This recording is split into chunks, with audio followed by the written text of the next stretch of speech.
बिस्मिल्लाहिर्रहमानिर्रहीम। कल के लेक्चर तक हमने चैप्टर 3 जो है उसके टॉपिक्स कंप्लीट कर लिए थे अकॉर्डिंग टू स्मार्ट सिलेबस। आज हम करने लगे हैं शॉर्ट क्वेश्चंस। वैसे तो आपकी चैप्टर 3 के जो टोटल शॉर्ट क्वेश्चंस हैं ये मैं चेक वो हैं 40, लेकिन लकीली स्मार्ट सिलेबस में आपकी पहले 8 क्वेश्चन जो हैं वो एक्सक्लूड कर दिए और सिर्फ 5 शॉर्ट क्वेश्चन इंक्लूड किए गए हैं, इसमें 3.9, 10, 11, 12 एंड 13, 14 भी नहीं है। ठीक है, तो फर्स्ट 8 क्वेश्चंस नहीं है और लास्ट क्वेश्चन जो कि 14 है वो भी नहीं है। ठीक है, वैसे ये है एमसीक्यूज ही, अगर आप ना देख लेंगे हम इसको भी देख लेंगे। ठीक है, तो हम चलते हैं स्मार्ट सिलेबस के अकॉर्डिंग और शॉर्ट क्वेश्चंस डिस्कस करते हैं। सबसे पहले है 3.9 क्वेश्चन में अच्छा एक और चीज़, जो चीज़ें हम लेक्चर में डिस्कस कर चुके हैं ना, जो हमने क्लास में की थी या ऑनलाइन लेक्चर्स में की थी, वो आपका होमवर्क है, वो आपने खुद से ट्राई करने हैं। ठीक है, कोई प्रॉब्लम होती है तो फिर मैं आपको हेल्प करूंगी, अदरवाइज ये आपने खुद ही करने हैं। तो 3.9 की स्टेटमेंट देखें क्या है। Define impulse and show how it is related to linear momentum. तो इम्पल्स हमने डिफाइन भी किया था और देखा था कि इसका मोमेंटम के साथ क्या रिलेशन है। तो आप वो इम्पल्स वाले टॉपिक में से इस क्वेश्चन के अंदर जो जो पूछा गया है वो उस टॉपिक में से उठा के इस क्वेश्चन में लिखेंगे।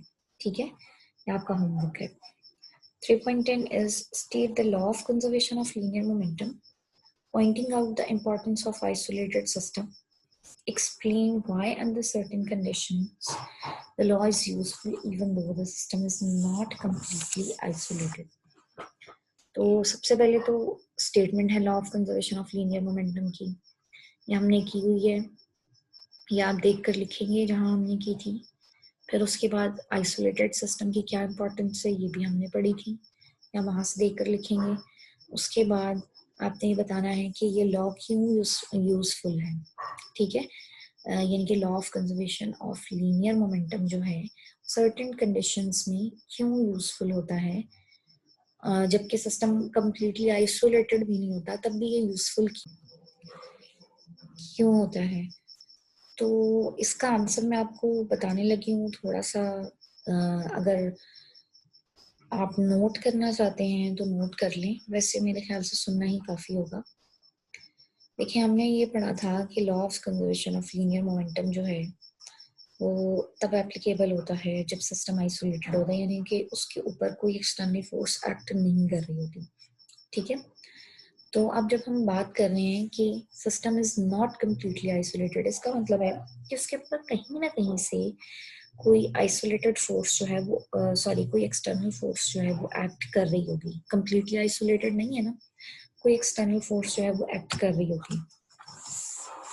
अब law of conservation of linear momentum इस केस में एप्लीकेबल नहीं होना चाहिए, लेकिन सर्टेन कंडीशंस हैं जिनमें ये लॉ ऐसे सिस्टम पर भी एप्लीकेबल होता है जो कि कम्प्लीटली आइसोलेटेड नहीं होते। अब वो सर्टेन कंडीशंस क्या है कि आप जो फोर्स एक्सटर्नली अप्लाई करवा रहे हैं सिस्टम पर वो बहुत ज़्यादा लार्ज नहीं होनी चाहिए। जो उसकी इंटरनल फोर्सेस हैं उनके मुकाबले में वो एक्सटर्नल फोर्स लार्ज नहीं होनी चाहिए, बल्कि बहुत ही छोटी होनी चाहिए।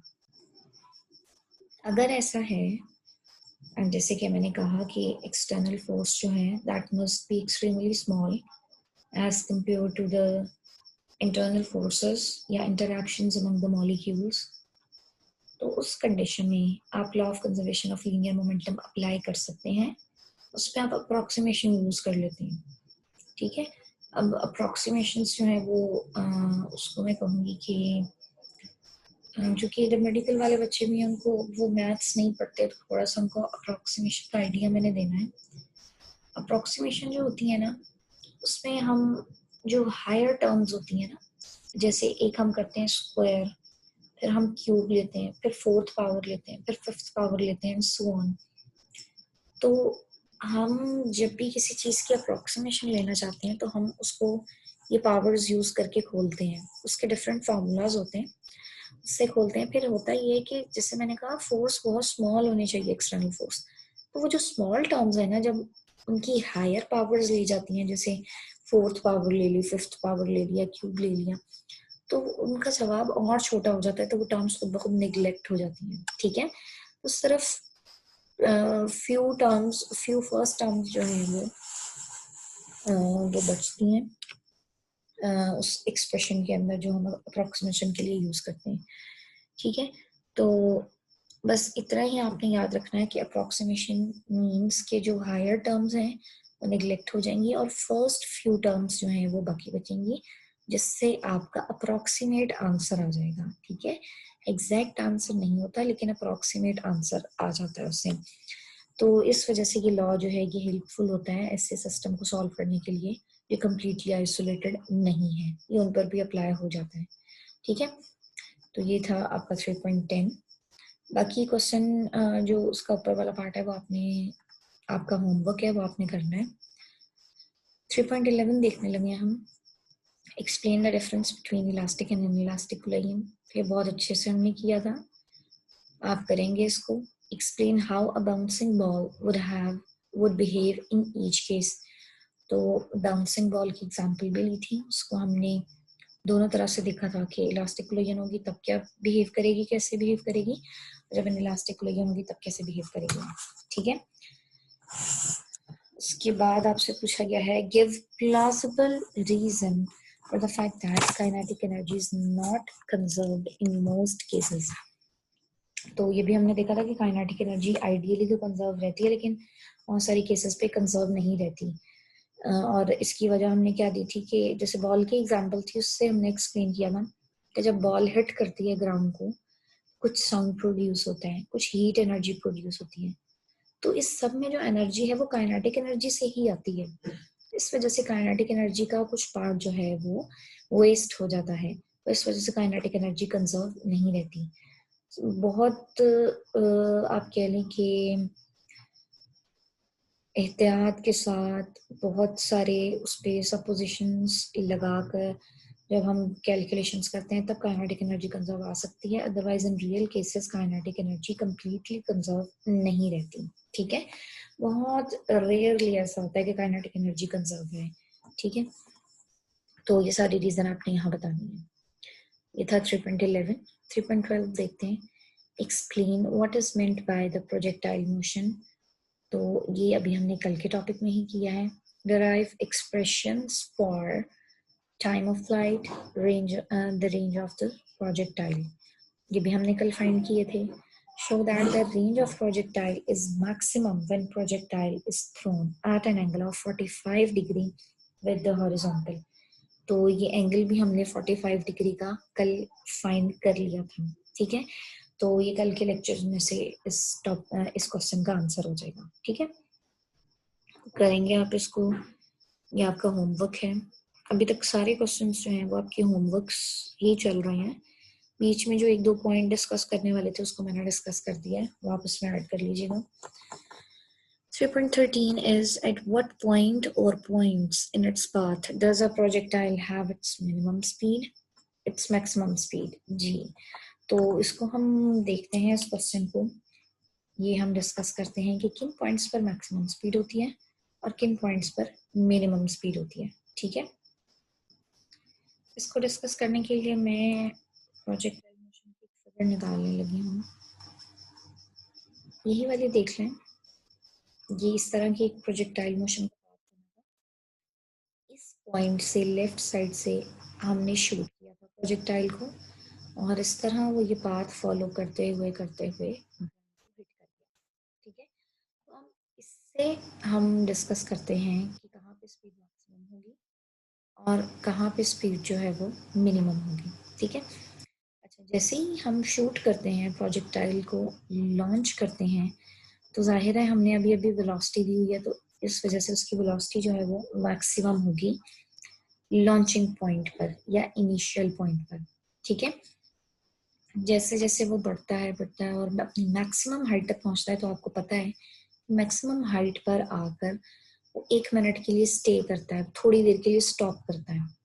ठीक है, तो स्टॉप करने की वजह से इस पॉइंट पर उसकी वेलोसिटी मिनिमम होती है, ठीक है। तो जब वो अपनी मैक्सिमम हाइट को रीच कर जाएगा तो उसकी स्पीड या वेलोसिटी जो है वो मिनिमम हो जाएगी।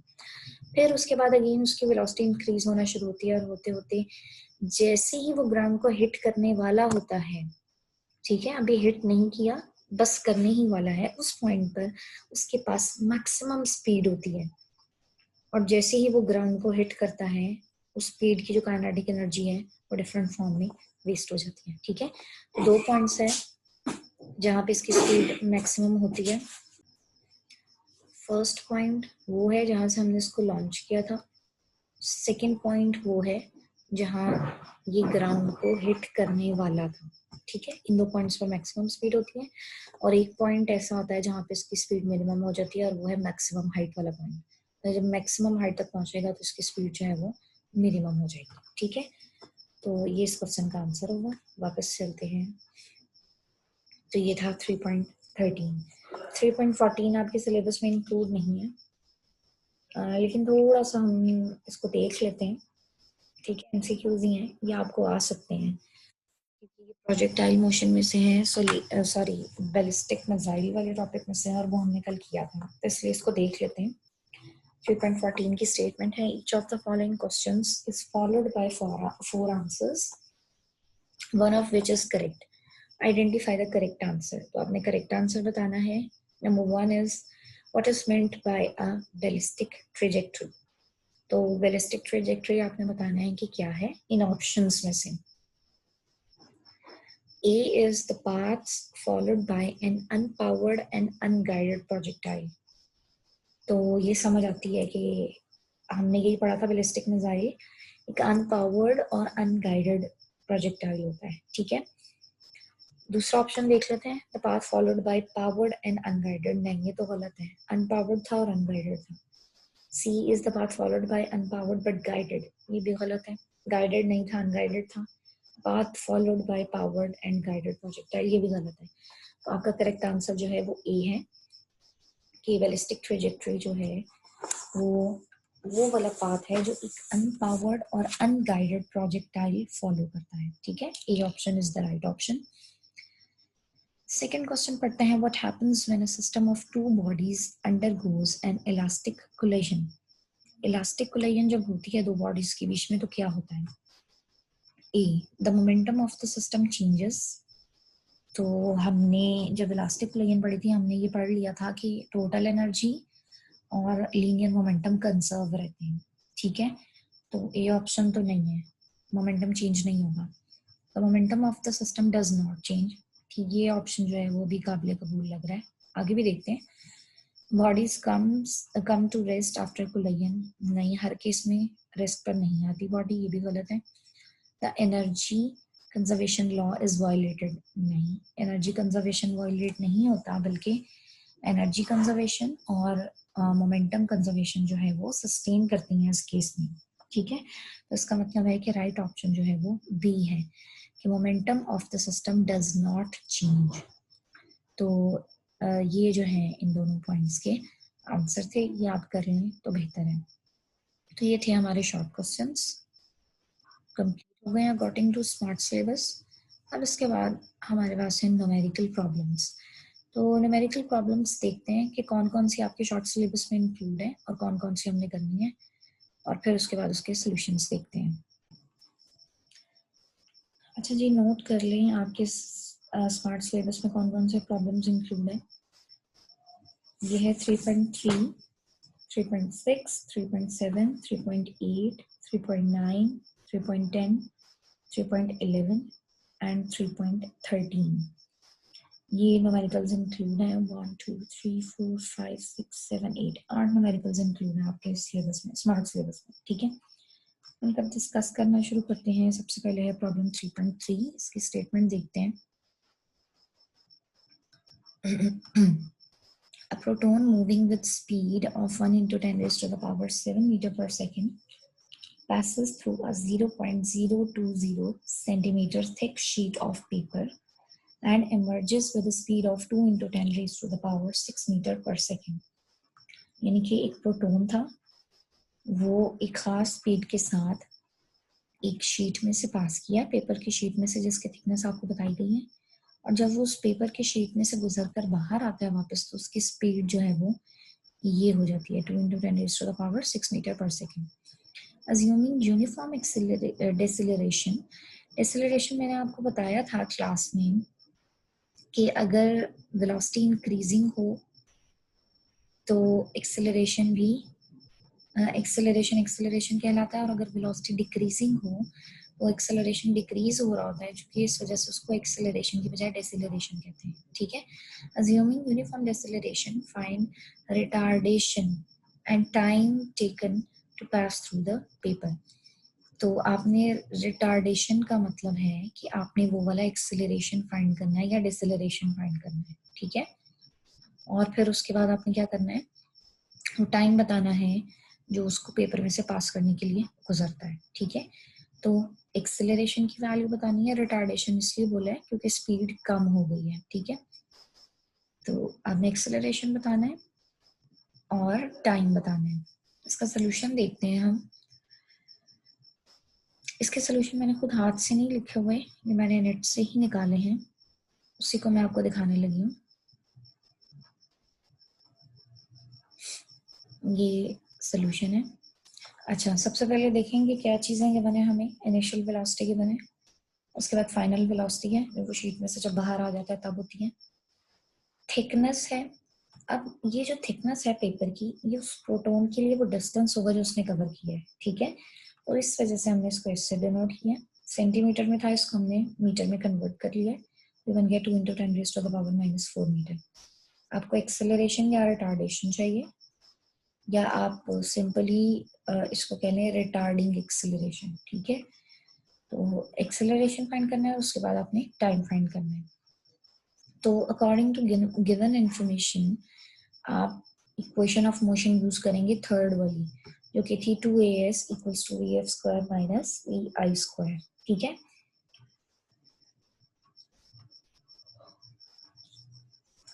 s की वैल्यू पुट करें, vf की वैल्यू पुट करें, स्क्वायर लें, vi की वैल्यू पुट करें और स्क्वायर लें। दोनों साइड्स को साथ साथ सॉल्व करते जाएं, और जब ये सारी सॉल्व हो जाएंगी तो आपके पास एक्सेलरेशन की वैल्यू निकल आएगी, जो कि आती है 24 × 10⁻16 मीटर पर सेकेंड स्क्वायर, जिसको आप लिख सकते हैं 2.4 × 10⁻17 मीटर पर सेकेंड स्क्वायर। एक और चीज याद रखें, जब आप इसको सॉल्व करेंगे तो आपके पास एक नेगेटिव साइन अपेयर होगा। ये नेगेटिव साइन जो है, मैंने चूंकि बताया था आपको कि ये रिटार्डिंग एक्सेलरेशन है या डेसेलरेशन है, तो इस वजह से ये नेगेटिव साइन जो है ये आपको बता रहा है कि ये रिटार्डेशन है। ठीक है, ये नॉर्मल एक्सेलरेशन नहीं है, ये रिटार्डेशन है, ये उसकी मोशन को सीज करने की, स्टॉप करने की कोशिश करेगी। ठीक है, तो ये जो आपका रिटार्डेशन या एक्सेलरेशन निकल आया है। अब हमने टाइम कैलकुलेट करना है। टाइम कैलकुलेट करने के लिए first equation of motion use करते हैं, which is vf = vi + at। ठीक है, तो इसमें vf की वैल्यू लगा लें, vi की लगा लें, a जो अभी अभी हमने फाइंड किया है वो लगाएंगे विद इट्स नेगेटिव साइन, क्योंकि रिटार्डेशन है तो नेगेटिव साइन इसके साथ आएगा, और टाइम एज इट इज क्योंकि हमने फाइंड करना है।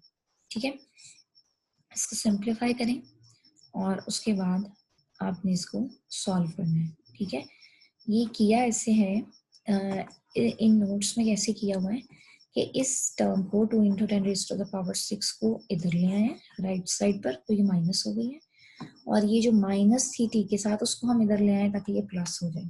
ठीक है, फिर ये जो टी के साथ जो टर्म थी उसको हम दूसरी तरफ ले गए, डिवाइड कर दिए। तो अब इसको सॉल्व करें।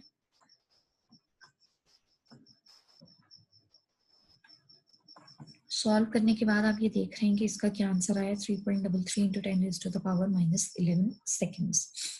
तो ये आपका टाइम भी आ गया है और रिटार्डेशन भी आ गया है। बुक से हम इसके आंसर्स मैच कर लेते हैं, रिटार्डेशन के और टाइम के, कि क्या ये सही निकले हमें। ये देखें 3.3 है, तो ये देखें रिटार्डेशन का आंसर ये सही है, और ये आ गया टाइम, ये भी हमने बिल्कुल एक्यूरेटली फाइंड किया। ये देखिए 3.3 × 10⁻11 सेकेंड्स। ठीक है, तो ये आपका प्रॉब्लम 3.3 था, ठीक है। नेक्स्ट हमारा जो प्रॉब्लम अब हमने करना है अकॉर्डिंग टू स्मार्ट सिलेबस वो है 3.6। 3.6 की स्टेटमेंट देखते हैं। A body places a firecracker of negligible mass in an empty can of 40-gram mass. He plugs the end with a wooden block of mass 200 gram. After igniting the firecracker, he throws the can straight up. It explodes at the top of its path. If the block shoots out with a speed of 3 meters per second, how fast will the can be going? तो ये सारी एक situation दी है। एक लड़का है जो कि फायर क्रैकर को चलाता है, फायर क्रैकर चलाता है, उसको इग्नाइट करके कैन में डालता है जिसका मास आपको गिवन है, ठीक है। और ये जो प्लग करता है वो एंड है एक वुडन ब्लॉक का जिसका मास आपको गिवन है, ठीक है। आपने बताना है कि जब ब्लॉक शूट होगा तो कितनी स्पीड के साथ ये जाएगा, ठीक है। एक्चुअली आपने स्पीड कैलकुलेट करनी है, ठीक है। तो वो देखते हैं इसका सोल्यूशन। 3.4, 5 एंड 6, तो ये आ गया आपके पास 3.6 न्यूमेरिकल का सोल्यूशन। तो कैन के मास को m1 कह दिया है which was 40 ग्राम, इसको हमने किलोग्राम में कन्वर्ट कर लिया। ब्लॉक का मास 200 ग्राम गिवन था, इसको हमने m2 कहा है और इसको किलोग्राम में कन्वर्ट कर लिया, ठीक है। वेलोसिटी ऑफ द ब्लॉक हमने निकाल लेनी, वेलोसिटी ऑफ द ब्लॉक आपको गिवन है, ठीक है। और वेलोसिटी ऑफ द कैन आपने फाइंड करनी है। तो ब्लॉक की वेलोसिटी, क्योंकि ब्लॉक के मास को m2 कहा है तो उसकी वेलोसिटी को v2 कह देते हैं, ठीक है। और कैन के मास को m1 कहा है तो उसकी वेलोसिटी को v1 कह देते हैं। क्योंकि आपने कैन की वेलोसिटी फाइंड करनी है तो अल्टीमेटली हमें पता चल गया कि हमने v1 फाइंड करना है, ठीक है।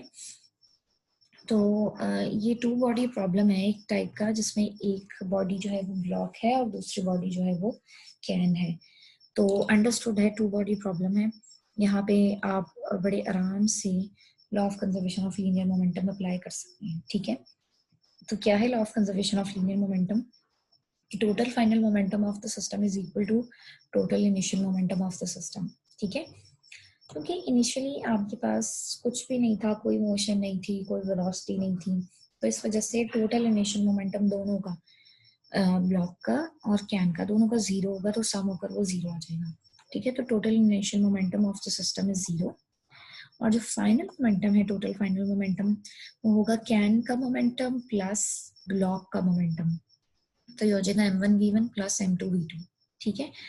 अब आपके पास m1 भी है, m2 भी है और v2 भी है, तीनों वैल्यूज लगाएंगे और v1 के लिए सॉल्व करेंगे। तो जब आप v1 के लिए सॉल्व करते हैं तो आपके पास आंसर आता है 15 मीटर पर सेकेंड और एक माइनस साइन साथ आता है। अब ये माइनस साइन जो है ये आपको बताएगा कि कैन की जो डायरेक्शन ऑफ मोशन है ना, वो ब्लॉक की डायरेक्शन ऑफ मोशन के ऑपोजिट है, ठीक है। इसी वजह से माइनस का साइन जो है वो साथ अपेयर हो रहा है। तो इस तरह से by using law of conservation of linear momentum हमने कैन की वेलोसिटी कैलकुलेट कर लिया है जो कि 15 मीटर पर सेकेंड आई है और साथ नेगेटिव साइन आया है जो उसकी डायरेक्शन को डिस्क्राइब कर रहा है। तो ये देखिए बिल्कुल एक्यूरेट आंसर आया, ठीक है। तो ये था प्रॉब्लम 3.6। नेक्स्ट प्रॉब्लम जो हमने करना है 3.6 के बाद वो है 3.7। तो इसकी हम निकाल लेते हैं।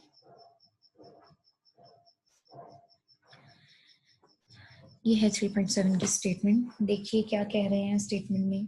एन इलेक्ट्रॉन, साथ आपको मैथ्स बताया हुआ है, travelling at this speed, speed आपको बता दी गई है, undergoes head-on collision with a hydrogen atom, और हाइड्रोजन एटम का मास आपको बता दिया गया है, which is initially at rest. इसका मतलब है हाइड्रोजन एटम की जो वेलोसिटी होगी वो जीरो होगी, ठीक है। हाइड्रोजन एटम की जो स्पीड होगी वो जीरो होगी। इलेक्ट्रॉन की स्पीड गिवन है, हाइड्रोजन एटम की स्पीड जीरो है। एक और चीज नोट करें कि हाइड्रोजन एटम जो है वो इलेक्ट्रॉन के निस्बत काफी हैवी है, तो ये वो वाला केस बन गया है जिसमें हमने कंसिडर किया था कि एक मास लाइटर है और एक हैवी है, और हैवी वाला रेस्ट पर है और लाइटर वाला जो है वो किसी वेलोसिटी से मूव कर रहा है। तो ये बिल्कुल वही वाला केस आ गया है, ठीक है। अब इसमें आप जो है वो दो काम कर सकते हैं। एक तो ये है कि v1 प्राइम और v2 प्राइम के जो फॉर्मूलाज थे वो यूज करके वो सारी कैलकुलेशन करें दोबारा से, या तो फिर जो हमारे पास एंड रिजल्ट आए थे वो यूज कर लें। बेहतर ये है कि आप फॉर्मूला लगाएं, उसके अंदर वैल्यूज लगाएं और फिर कैलकुलेट करें। लेकिन अगर आप वो वाले जो एंड रिजल्ट हमने उस केस के फाइंड किए थे वो यूज करना चाह रहे हैं, तो उससे पहले आपको रेफरेंस देना पड़ेगा उसका, ठीक है। कि जब एक बॉडी लाइटर होती है और एक हेवियर होती है, और हेवी बॉडी जो है वो रेस्ट पर होती है, तो हमारे पास ये रिजल्ट्स आते हैं और उन रिजल्ट्स को अब हम यूज करने लगे हैं, ठीक है। अगर आप एंड रिजल्ट्स यूज करेंगे तो रेफरेंस देंगे, विदाउट रेफरेंस आपने एंड रिजल्ट्स यूज नहीं करने। All right, assuming the collision to be perfectly elastic and the motion to be along a straight line, find the velocity of hydrogen atom. जब collision हो गई है उसके बाद अगर हाइड्रोजन एटम मूव किया है तो उसकी वेलोसिटी आपने कैलकुलेट करनी है। 3.7 का हम सॉल्यूशन देखते हैं। अच्छा, इलेक्ट्रॉन वाली चीजों को हम 1 से रिप्रेजेंट कर देंगे और हाइड्रोजन वाली चीजों को हम 2 से रिप्रेजेंट कर देंगे। यहाँ पे हाइड्रोजन की जगह प्रोटॉन लिखा है, वो इसलिए लिखा हुआ है क्योंकि हाइड्रोजन के न्यूक्लियस के अंदर एक प्रोटॉन ही होता है सिर्फ, ठीक है, और उसमें जो है कोई न्यूट्रॉन नहीं होता, तो इसलिए हम उसको सिंपली प्रोटॉन भी कह सकते हैं। बहरहाल अब इसको हाइड्रोजन एटम ही लिखें क्योंकि एटम है। न्यूक्लियस अगर उन्होंने हाइड्रोजन न्यूक्लियस कहा होता फिर हम इसको प्रोटॉन लिखते, तो आपने प्रोटॉन नहीं लिखना है, इसको हाइड्रोजन एटम ही लिखना है, ठीक है। हाइड्रोजन वाली चीजों को हम 2 से रिप्रेजेंट करेंगे। तो m1 जो कि इलेक्ट्रॉन का है वो ये है, m2 ये है। इसी तरह से वेलोसिटी ऑफ इलेक्ट्रॉन भी 1 है जो कि गिवन है, और वेलोसिटी ऑफ हाइड्रोजन एटम जो है वो v2 है। ऑब्वियसली वो 0 होगी क्योंकि ये इनिशियली रेस्ट पर है, ठीक है। इलेक्ट्रॉन की वेलोसिटी को v1 प्राइम कह दें आफ्टर कोलिजन, जो इलेक्ट्रॉन की वेलोसिटी होगी, और हाइड्रोजन की जो वेलोसिटी आफ्टर कोलिजन उसको v2 प्राइम कह दें।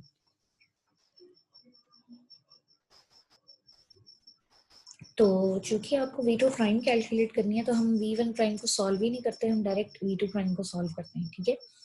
v2 प्राइम का अगर आपको एक्सप्रेशन याद हो तो हमने ये निकाला था 2m1 v1 divided by m1 plus m2 plus m2 minus m1 divided by m1 plus m2 into v2, ठीक है। अब देखें आपके पास सारी चीजें गिवन है, ठीक है। ये v2 तो 0 है, इस वजह से ये वाली सारी टर्म 0 हो जाएगी, आपके पास सिर्फ ये टर्म बचेगी और इसके अंदर आपके पास सारी चीजें मौजूद हैं, m1 भी है, v1 भी है, m1 m2 सारी चीजें मौजूद हैं। और साथ वैल्यू लगाएं, सॉरी ठीक है वैल्यू लगाएं। यहाँ पे ये 2 आ गया, ये m1 की वैल्यू आ गई, ये v1 की वैल्यू आ गई, ये m1 है और ये m2 है। सारी वैल्यूज लगाकर जब आप इसको सॉल्व करेंगे तो आपके पास आंसर आ जाएगा 2.18 into 10 raise to the power 4 metre पर सेकेंड, ठीक है। तो ये आपकी हाइड्रोजन की स्पीड है जो ये आफ्टर कोलिजन गेन करेगा।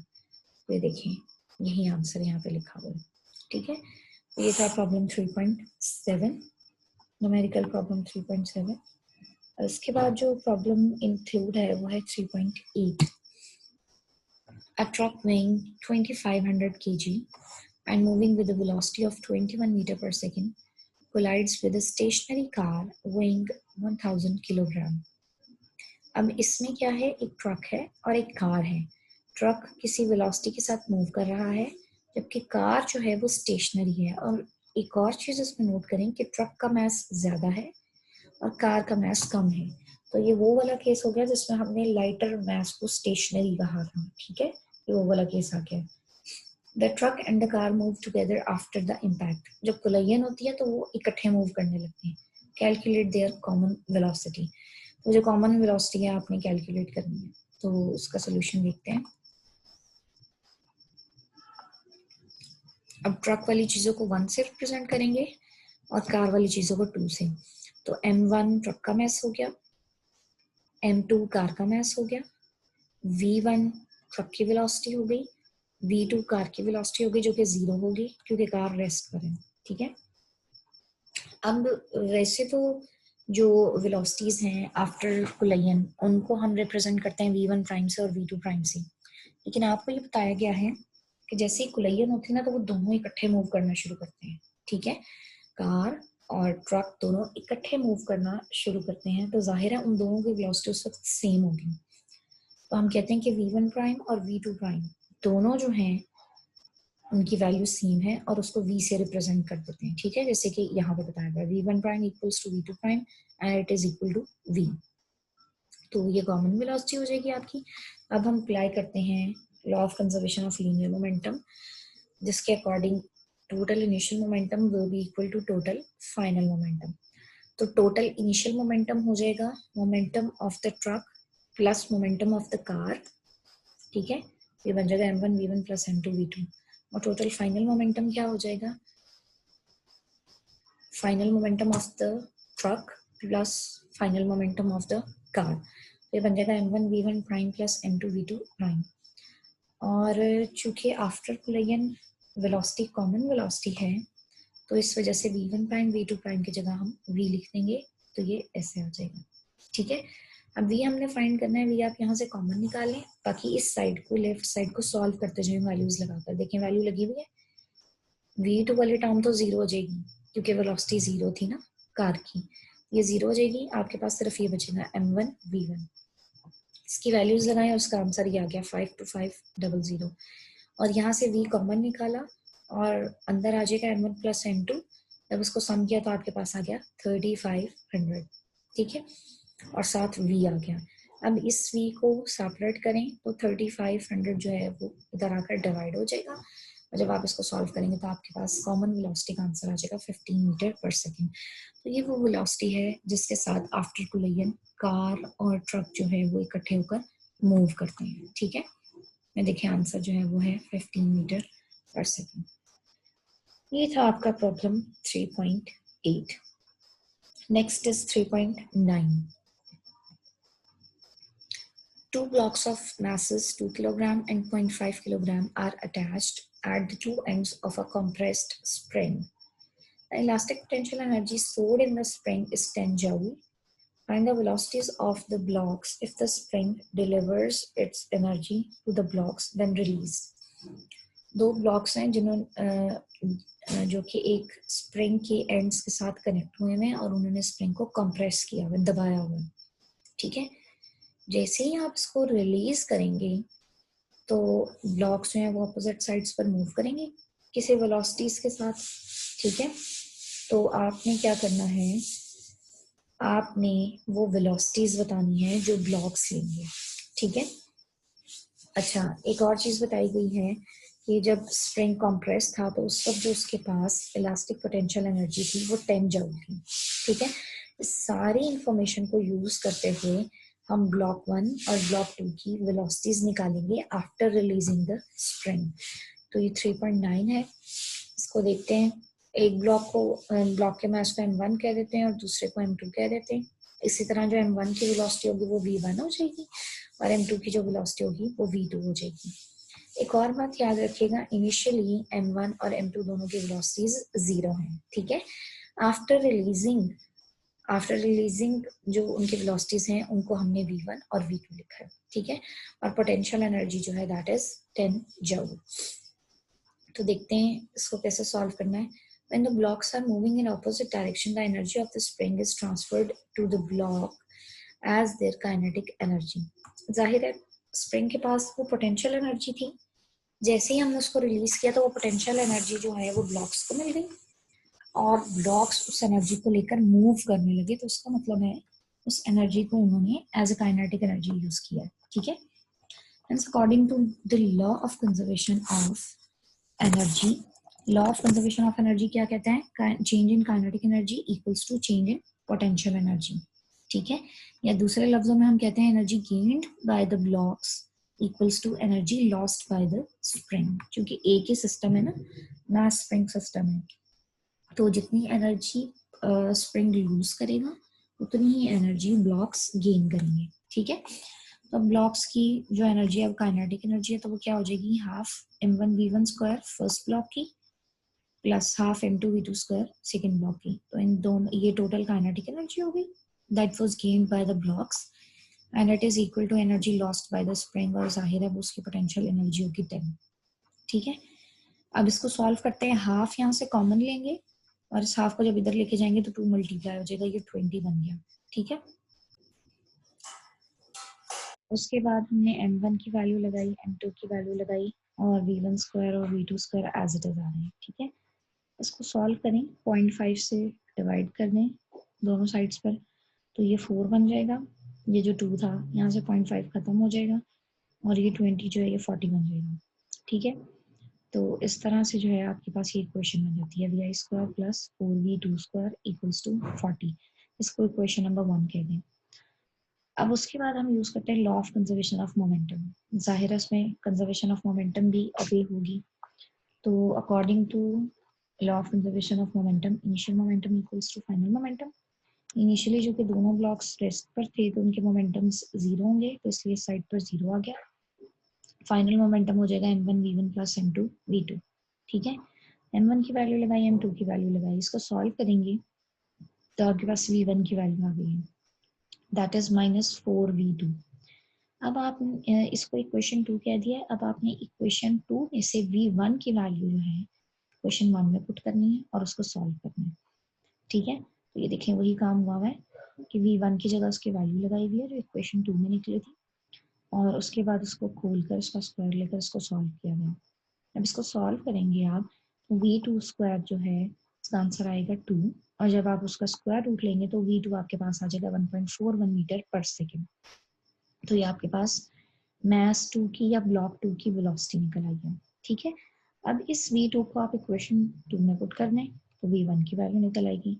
तो जब हमने इसको इक्वेशन 2 में पुट किया है तो आपके पास जो आंसर आया वो आया है -5.64 मीटर पर सेकेंड। तो ये जो वेलोसिटी है ये वेलोसिटी है फर्स्ट ब्लॉक की या m1 की। ठीक है, नोट करेंगे इसके साथ एक नेगेटिव साइन अपेयर हुआ है क्योंकि ये शो कर रहा है कि ब्लॉक 1 जो है वो ब्लॉक 2 के लिहाज से अपोजिट साइड पर मूव कर रहा है। ठीक है, आंसर्स मैच करते हैं इसके। देखें 1.4 मीटर पर सेकेंड और दूसरे का है -5.6 मीटर पर सेकेंड। तो इस तरह से हमने दोनों ब्लॉक्स की वेलोसिटीज फाइंड कर ली हैं। ये था problem 3.9। The next problem is 3.10। ठीक है, 3.10 की स्टेटमेंट देखिएगा। A football is thrown upward with an angle of 30 degree with respect to the horizontal. To throw a 40 meter pass, 40 metre पास का मतलब है कि आपने उसको 40 मीटर तक फेंकना है, 40 मीटर तक लेके जाना है। What must be the initial speed of the ball? तो अगर आप नोट करें तो ये किस्म की जो है ना, चलिए अभी हम स्पेसिफाई नहीं करते क्या मोशन है, सिर्फ इसको सॉल्व करते हैं। तो इस प्रॉब्लम के अंदर हमने स्पीड ऑफ द बॉल निकालनी है। ठीक है, initial speed of the ball, इसके थ्रू हम उसको थ्रो करेंगे एक स्पेसिफिक हाइट तक लेके जाने के लिए, सॉरी एक स्पेसिफाइड डिस्टेंस तक लेके जाने के लिए। ठीक है, तो एंगल आपको 30 डिग्री दिया था। अच्छा, यहाँ पे जो डिस्टेंस आपको बताया है जिसको हमने कवर करवाना है वो आर गिवन है। तो आर आपने रेंज के लिए यूज किया था, तो इसका मतलब है कि ये रेंज गिवन है। तो अगर आप न्यूमेरिकल प्रॉब्लम गौर से पढ़ें तो एक फुटबॉल को हमने एक एंगल पर थ्रो किया है, और आपको पता है कि जब भी कोई ऑब्जेक्ट किसी एंगल पर लॉन्च किया जाता है, एंगल पर थ्रो किया जाता है, तो वो एक प्रोजेक्टाइल होता है। ठीक है, वो अंडर ग्रेविटेशनल फोर्स मूव करता है, तो वो प्रोजेक्ट, इसका मतलब है ये प्रॉब्लम जो है ये प्रोजेक्टाइल मोशन का प्रॉब्लम है। और अब उसको हमने 40 मीटर पास देना है, यानी कि 40 मीटर का डिस्टेंस उसको कवर करवाना है। तो ये जो डिस्टेंस है, यानी कि ग्राउंड पर जो डिस्टेंस उसने कवर करना है वो जाहिर है रेंज होती है, इस वजह से 40 मीटर को हमने रेंज ऑफ द प्रोजेक्टाइल कहा है। ठीक है, तो ये आर हो गया है। तो आपने इनिशियल स्पीड फाइंड करनी है, तो रेंज का फॉर्मूला लगा लेते हैं। रेंज का फॉर्मूला कल हमने फाइंड किया था, that was V I square divided by ji into sine 2 theta. G की वैल्यू कांस्टेंट है, थीटा आपको गिवन है, आर आपको गिवन है, वी आई फाइंड करना है, तो इसको सेपरेट कर लें। वी आई को जब आप सेपरेट करेंगे वी आई स्क्वायर को, तो आपके पास सारी चीजें सॉल्व करके जो आंसर आएगा वी आई स्क्वायर का, that will be 452.65 metre square पर सेकेंड स्क्वायर, और उसका आप स्क्वायर रूट लेंगे तो आपके पास आंसर आ जाएगा 21.3 मीटर पर सेकेंड। ये आपकी इनिशियल वेलोसिटी है उस फुटबॉल की या प्रोजेक्टाइल की। आंसर्स देख लेते हैं इसके। जी 21 मीटर पर सेकेंड। तो ये आपके प्रोजेक्टाइल की इनिशियल स्पीड आ गई है। So numerical problem 3.10 is done. The next problem we have to do is 3.11. 3.11 में है a ball is thrown horizontally from a height of 10 meter. अब ये प्रोजेक्टाइल जो है ये वो वाला है जो हमने कल फर्स्ट एग्जांपल में डिस्कस किया था, यानी कि ये हाइट है, आपने एक प्रोजेक्टाइल हॉरिजॉन्टल फेंका है तो वो इस तरह, यानी कि हाफ प्रोजेक्टाइल का पाथ जो है वो कवर करेगा, हाफ पाथ को कवर करेगा। ठीक है, तो आपने हॉरिजॉन्टली उसको फेंका है from a height of 10 meter on the velocity of 21 meter पर second. How far off it hit the ground and with what velocity. तो आपने बताना है कि ग्राउंड पर वो कितना डिस्टेंस कवर करेगा और उसके बाद कितनी वेलोसिटी से कवर करेगा। ठीक है, तो एक्स एक्सिस पर डिस्टेंस आपने फाइंड कर लेना है और वेलोसिटी फाइंड कर लेनी है जिसके साथ वो ग्राउंड को हिट करेगा। तो देखिए आपको क्या क्या गिवन है। आपको हाइट गिवन है 10 मीटर, इनिशियल वेलोसिटी जिसके साथ आपने थ्रो किया वो गिवन है 21 मीटर पर सेकेंड, और थीटा, थीटा इस केस में देखें जीरो हो जाएगा। जीरो इस वजह से होगा क्योंकि आपने हॉरिजॉन्टली उसको फेंका है, तो हॉरिजॉन्टल के साथ ही उसका अपना जो एंगल होगा वो जीरो ही होगा ना, तो थीटा जीरो हो गया। और जी की वैल्यू तो कांस्टेंट है। आपने क्या फाइंड करना है, एक्स एक्सिस करना है, एक्स एक्सिस का डिस्टेंस फाइंड करना है और फाइनल वेलोसिटी फाइंड करनी है। ठीक है, वेट सेकेंड, हाँ जी ये दो चीजें आपने फाइंड करनी है 3.11 में। ठीक है, अच्छा टाइम भी इधर आपको कहा गया है फाइंड करना है, या अभी पहले हम देखते हैं इसके बाद टाइम पर डिस्कस करेंगे। क्या एक्सप्रेशन होता है आपके पास एक्स एक्सिस का डिस्टेंस कैलकुलेट करने के लिए, x equals to v i x into t. V i x का मतलब है कि जो वेलोसिटी प्रोवाइड की है उसका x कंपोनेंट, तो वो होगा वी आई कॉस थीटा। ठीक है, अच्छा इसमें एक बात याद रखें कि अगर आप वी आई कॉस थीटा वाला एक्सप्रेशन यूज नहीं करना चाह रहे तो एक चीज ध्यान में रखें कि चूंकि आपने हॉरिजॉन्टली थ्रो किया है बॉल को, तो वो जो वेलोसिटी प्रोवाइड की है, जो इनिशियल वेलोसिटी हमें गिवन है, वो एक्स एक्सिस की ही वेलोसिटी है, तो आप इसको एज इट इज यूज कर लें। अगर इस तरह करना है वी आई कॉस थीटा से, तो थीटा तो जीरो ही है, तो कॉस थीटा जो है वो 1 हो जाएगा खुद ही, तो आंसर तब भी वही रहेगा जो हमें इनिशियल वेलोसिटी का गिवन है। ठीक है, उससे कोई फर्क नहीं पड़ेगा। तो आपका फॉर्मूला होता है x equals to v into T.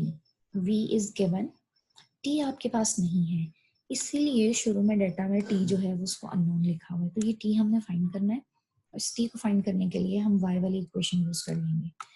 Second equation of motion use करते हैं वाई के लिए, y equals to v i y t plus half g t square. अब वी आई वाई क्योंकि हमने हॉरिजॉन्टली थ्रो किया तो कोई वर्टिकल वेलोसिटी नहीं है, तो वी आई वाई जीरो हो जाएगा। ठीक है, और अगर आप थीटा के टर्म में बात करें तो वी आई साइन थीटा होगा, थीटा जीरो है तो साइन जीरो जीरो हो जाएगा, तो ये टर्म खुद ही जीरो हो जाएगी। ठीक है, तो दोनों तरफ से ठीक है, आप जैसे मर्जी कर लेंगे। वाई की वैल्यू 10 है, हाफ जी टी स्क्वायर, जी की वैल्यू लगाई, ये वाली टर्म तो जीरो हो गई, तो इस साइड पे आपके पास सिर्फ बचा half multiplied by 9.8 T square. तो आप टी स्क्वायर के लिए इसको सॉल्व करते हैं, 10 डिवाइडेड बाय 4.9 आ जाएगा, स्क्वायर रूट लेंगे तो आपके पास आंसर आ जाएगा 1.428 सेकेंड्स। तो ये हमने टाइम फाइंड कर लिया वाई एक्सिस की इक्वेशन यूज करके। अब इस टाइम को हम अपने ओरिजिनल फॉर्मूला में लगाएंगे। ठीक है, और उसके बाद एक्स डिस्टेंस कैलकुलेट करेंगे। तो वी आई एक्स की वैल्यू लगा दी और टी जो अभी हमने फाइंड किया था वो लगा दिया। इसको सॉल्व करें तो आपके पास एक्स एक्सेस पर जो डिस्टेंस कवर होगा that will be approximately 30 metres. ठीक है, ये आपका डिस्टेंस आ गया। Now we have to find the final velocity with which it hits the ground. ठीक है, अच्छा जी, वेलोसिटी कैलकुलेट करने के लिए हम थोड़े से पिछले कॉन्सेप्ट्स रिवाइज करते हैं। अगर आपको याद हो, जब हमने वो वाली फर्स्ट एग्जांपल डिस्कस की थी प्रोजेक्टाइल मोशन में, उसमें हमने देखा था कि एक्स एक्सिस की वेलोसिटी कांस्टेंट रहती है। ठीक है ना, तो इसका मतलब है जो वी आई एक्स होगी वही वी एफ एक्स भी होगी। ठीक है, तो उसी कॉन्सेप्ट को यूज किया तो उसका आंसर आ जाएगा 21 मीटर पर सेकेंड। ठीक है, तो final velocity in x direction will be the same as initial velocity in x direction, ठीक है। अब उसके बाद हमने वी एफ वाई कैलकुलेट करनी है। वी आई वाई तो आपको पता है जीरो है, क्योंकि हमने हॉरिजॉन्टल डायरेक्शन में वेलोसिटी ली थी, इसलिए वी आई वाई जीरो हो जाएगी। अब आपको वी एफ वाई चाहिए, तो उसके लिए फॉर्मूला लगा लेते हैं, इक्वेशन ऑफ मोशन यूज करते हैं फर्स्ट वाली। V f equals to v f equals to v i plus a t, ठीक है। तो इसमें हम अमेंडमेंट करते हैं, अपने हिसाब से चेंजिंग्स करते हैं। वी एफ की जगह वी एफ वाई हो जाएगा, वी आई की जगह वी आई वाई हो जाएगा, ए की जगह जी आ जाएगा क्योंकि प्रोजेक्टाइल मोशन है, ठीक है। वी आई वाई तो जीरो है, तो वी एफ वाई आपने फाइंड करना है, तो वो जी टी के बराबर आ जाएगा। वैल्यूज लगाएं, वी एफ वाई की वैल्यू आएगी 14 मीटर पर सेकेंड। तो आपके पास वी एफ एक्स भी आ गई, वी एफ वाई भी। अब टोटल फाइनल वेलोसिटी निकालनी है आपने, नेट फाइनल वेलोसिटी निकालनी है। उस पर मैग्नीट्यूड का फॉर्मूला लगाएं, वो होगी v f x square plus v f y square square root. जब आप इसको सॉल्व करेंगे तो इसका आंसर आ जाएगा 25 मीटर पर second. This is the final velocity with which the body hits the ground, ठीक है। तो ये देखिए डिस्टेंस है 30 मीटर्स और जो वेलोसिटी है वो है 25 मीटर पर सेकेंड। तो ये हमारे आंसर्स निकल आए हैं प्रॉब्लम 3.11 के, ठीक है। 3.11 कंप्लीट हो गया। उसके बाद जो आपका लास्ट प्रॉब्लम है इस चैप्टर का according to smart syllabus, that is 3.13। अब हम प्रॉब्लम 3.13 देखते हैं। अब स्मार्ट सिलेबस के हिसाब से हम आखिरी शॉर्ट क्वेश्चन प्रॉब्लम करने जा रहे हैं 3.13। स्टेटमेंट है find the angle of projection of a projectile for which its maximum height in horizontal ranges are equal. तो आपने एंगल ऑफ प्रोजेक्शन फाइंड करना है एक प्रोजेक्टाइल का, और उसकी कंडीशन क्या है कि इसकी मैक्सिमम हाइट, जिसको हम हाइट ऑफ प्रोजेक्टाइल कहते हैं, और हॉरिजॉन्टल रेंज, ये दोनों बराबर हैं। तो बहुत ही इजी है, कंडीशन को फॉलो करेंगे। जो हाइट का फॉर्मूला था, हाइट ऑफ प्रोजेक्टाइल का और रेंज का फॉर्मूला था, उसको हम इक्वल करेंगे, उसको सॉल्व करके थीटा निकालेंगे, ठीक है। तो ये देखिए, ये हमने बारी बारी शुरू किया। इससे पहले अगर मैं आपको फॉर्मूलाज बता दूँ ना तो ज़्यादा अच्छा हो जाएगा, आपको रिवाइज भी हो जाएगा। शायद यहाँ समरी में फॉर्मूलाज अवेलेबल हों, नहीं समरी में नहीं है। हम देखते हैं इसको अपने टॉपिक्स में से। ये देखिए, ये है रेंज का formula, v I square divided by ji into sine 2 theta. ये रेंज का फॉर्मूला है, और हाइट का फॉर्मूला ये है, maximum height of the projectile जो था v I square sine square theta divided by 2g। इन दो फॉर्मूलाज को अब हमने इक्वेट करना है। तो ये आ गया हमारे पास हाइट का फॉर्मूला, और ये आ गया आर यानी रेंज का फॉर्मूला। इनको इक्वेट किया हमने, बराबर है, इनको बराबर किया है। जो चीज़ें कैंसिल हो रही हैं उनको कैंसिल करके फाइनली हमारे पास क्या बचता है। एक और चीज़, उसमें साइन 2 थीटा जो है ना, उसकी वैल्यू लगा दी, जो कि थी 2 साइन थीटा कॉस थीटा, ठीक है ना। तो जब ये सारा सॉल्व किया हमने यहाँ से, तो ये आ गया sine theta over cos theta equals to 4। अब हमें पता है sine theta over cos theta बराबर होता है टेंजेंट थीटा के, तो टेंजेंट थीटा इक्वल्स टू 4, और थीटा फाइंड करना है तो टेंजेंट इनवर्स ऑफ 4। जब आप अपने कैलकुलेटर से टेंजेंट इनवर्स ऑफ 4 फाइंड करेंगे तो उसका आंसर आ जाएगा 75.96 degree, which is approximately equal to 76 degree. तो ये आपका एंगल निकल आया है उस प्रोजेक्टाइल के लिए जिसकी रेंज और हाइट जो है वो बराबर है। तो यही हमारा टारगेट था। आंसर मैच कर लेते हैं इस शॉर्ट क्वेश्चन का।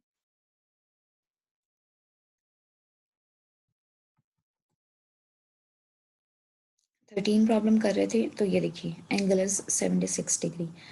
तो ये थे हमारे numerical problems of chapter number 3 according to smart syllabus, ठीक है। आज का लेक्चर यहीं तक था। Thank you so much.